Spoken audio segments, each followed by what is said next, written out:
Friends, welcome back to my channel. आज कुछ और फ्रेजल वर्ब आपके साथ में शेयर करने के लिए आई हूँ, जो कि बहुत ज़्यादा कॉमन होती हैं, आपको हर जगह पढ़ने के लिए मिल जाएंगी। चाहे आप कोई टॉपिक पढ़ रहे हो, आप कोई पैराग्राफ पढ़ रहे हो, आप न्यूज़पेपर पढ़ रहे हो, कहीं पर भी आपको फ्रेजल वर्ब ज़रूर देखने को मिलेंगी। सो आज मैं आपके सामने जो फ्रेजल वर्ब शेयर कर रही हूँ वो बहुत ही कॉमन है, जिनका यूज़ बहुत ज़्यादा हमें देखने को मिलता है। फर्स्ट हमारी फ्रेजल वर्ब है अकाउंट फॉर। अकाउंट फॉर का मतलब होता है कारण बताना या फिर हिसाब देना, और जिम्मेदार होना भी होता है। ठीक है, ये जो फ्रेजल वर्ब होती है ना, इनके बहुत सारे मीनिंग हो सकते हैं और ये चीज़ हमें याद करनी ही पड़ती है। नेक्स्ट हमारी फ्रेजल वर्ब है आस्क फॉर समबडी।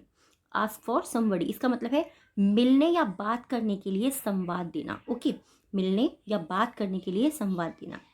नेक्स्ट है आस्क आफ्टर। आस्क आफ्टर का मतलब होता है किसी के बारे में समाचार पूछना या उसके बारे में पूछना, मतलब किसी की जानकारी लेना, किसी के बारे में कुछ पूछना।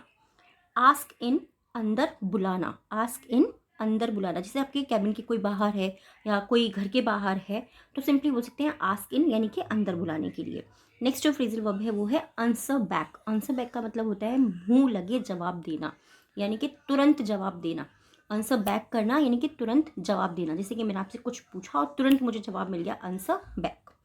नेक्स्ट है बैक आउट। बैक आउट का मतलब होता है पीछे हटना।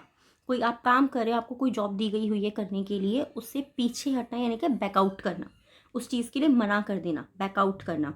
इसको क्या होता है ना, फ्रेजल वर्ब जो होती हैं ये हमें कई बार बहुत ज़्यादा समझने की भी ज़रूरत होती है, क्योंकि फ्रेजल वर्ब के एक ही फ्रेजल वर्ब की, जैसे कि यहाँ पे बैकआउट है, इसका सिर्फ ये मतलब नहीं है कि पीछे हटना, इसके बहुत सारे मीनिंग हो सकते हैं। ठीक है, नेक्स्ट है बैंक ऑन। बैंक ऑन मतलब क्या होता है, भरोसा करना।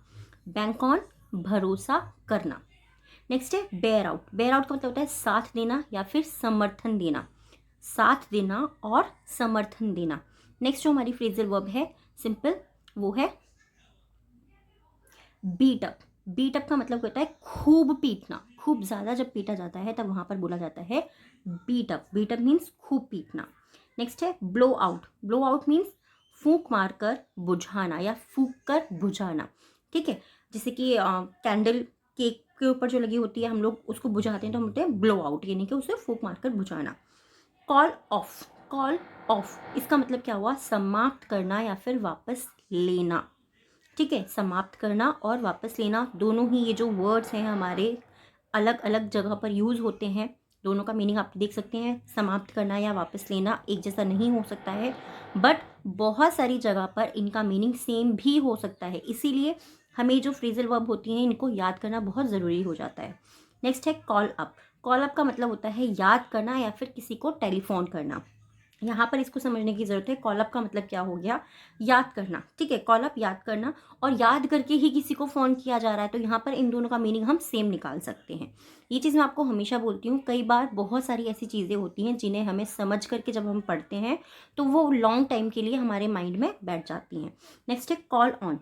कॉल ऑन यानी कि थोड़ी देर के लिए जाना या फिर थोड़ी देर के लिए रुकना। कॉल ऑन मतलब थोड़ी देर के लिए कहीं जाना या थोड़ी देर के लिए रुकना। Call out. Call out means बुलाना या फिर पुकारना, दोनों इसका मीनिंग हो सकता है। सिंपली ये चीज़ हमें हमेशा याद रखनी चाहिए कि एक मीनिंग होना ज़रूरी नहीं है और इसके बहुत सारे मीनिंग हो सकते हैं। Call down. कॉल डाउन यानी कि प्रार्थना करना। कॉल डाउन, प्रार्थना करना। Deal with. डील विद यानी कि संबंध रखना, किसी के साथ में संबंध रखना, किसी के साथ में कोई व्यवचार का जो अपना होता है वो निभाना। ठीक है, संबंध रखना। नेक्स्ट जो है हमारा वो है डाई अवे। डाई अवे का मतलब होता है शांत हो जाना या फिर क्षीण हो जाना। ठीक है, शांत हो जाना या फिर क्षीण हो जाना। डाई अवे, शांत हो जाना, क्षीण हो जाना।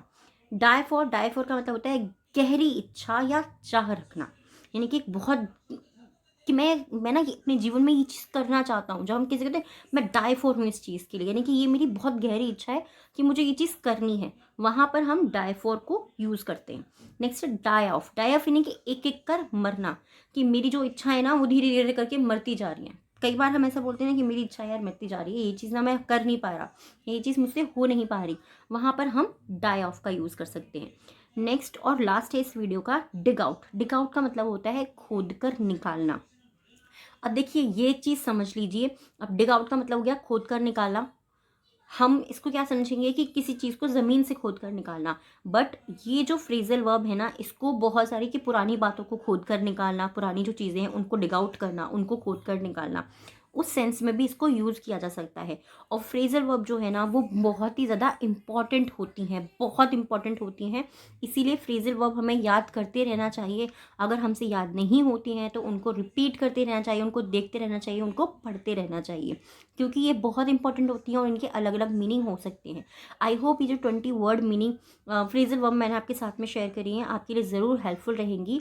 आप एक कोशिश भी कर सकते हैं कि ये जो फ्रेजल वर्ब हैं इनमें से जो भी फ्रेजल वर्ब आपको ठीक लगती है, आपको ईजी लगती है, आप उसे सेंटेंस भी बना सकते हैं, कॉमेंट बॉक्स में लिख सकते हैं। और ये वीडियो कैसा लगा है प्लीज़ मुझे कॉमेंट बॉक्स में ज़रूर बताइएगा। Thanks for watching.